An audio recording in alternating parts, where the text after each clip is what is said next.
Otak, salah satu organ yang paling penting di tubuh kita. Kita udah berjuta-juta tahun ngelautin proses evolusi sampai otak kita berukuran kayak sekarang. Tapi coba bayangin, kalau tiba-tiba otak kalian hilang setengah, kira-kira apa yang bakal terjadi? Apakah kita nggak bisa ngapa-ngapain lagi?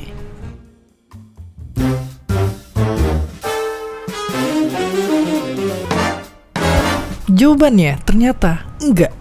Jadi, kita masih bisa hidup normal dengan cuma separuh otak. Soalnya nggak kayak laptop yang kalau dibelah dua bakal rusak, separuh otak kita ini bakal tetap jalan meski bagian lainnya hilang. Contohnya kayak orang ini yang baru tahu kalau dia selama ini lahir tanpa otak belakang karena hidupnya baik-baik aja. Gila banget. Tapi gimana otak-otak kita bisa baik-baik aja meski cuma setengah?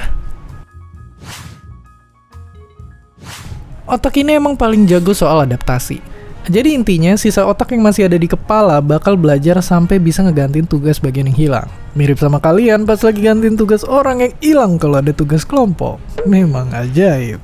Nah, otak yang tersisa bisa berubah bentuk, bikin koneksi baru, dan bahkan jadi lebih kuat. Oke, mungkin kita bisa hidup tanpa otak yang utuh. Tapi pertanyaannya, siapa juga yang mau ngebuang separuh organ berharganya ini?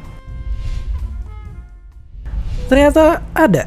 Ya, ada beberapa penderita penyakit ini yang kejang-kejang ya bisa hilang setelah beberapa bagian otaknya dihilangin lewat operasi. Salah satunya adik kecil ini. Ketika bayi dia sering kejang-kejang tiap hari. Dokter bilang kalau dibiarin mungkin dia nggak akan bisa belajar jalan, ngomong, atau bahkan baca buku. Tapi dengan operasi yang nyasar bagian otak yang bermasalah dan bikin separuh otaknya hilang, dia akhirnya sembuh. Bahkan bisa beraktivitas kayak anak-anak pada umumnya. Terus kabar baiknya kita juga bisa bikin otak kita makin kuat. Caranya dengan belajar bahasa baru atau belajar main alat musik, baca buku, dan tidur. Tapi sayangnya perubahan di otak juga ada batasnya. Biasanya semakin kita tua, kemampuan adaptasi otak semakin menurun. Dan ternyata nggak semua tugas bagian otak bisa digantiin. Ya, organ paling tangguh ini bisa dibilang juga adalah orang yang paling rapuh. Biar awet, jangan biarin otak kelamaan nganggur atau dirusak sendiri. Dan kalau berpergian, jangan lupa lindungi kepala pakai helm kesayangan. Dan seperti biasa, terima kasih.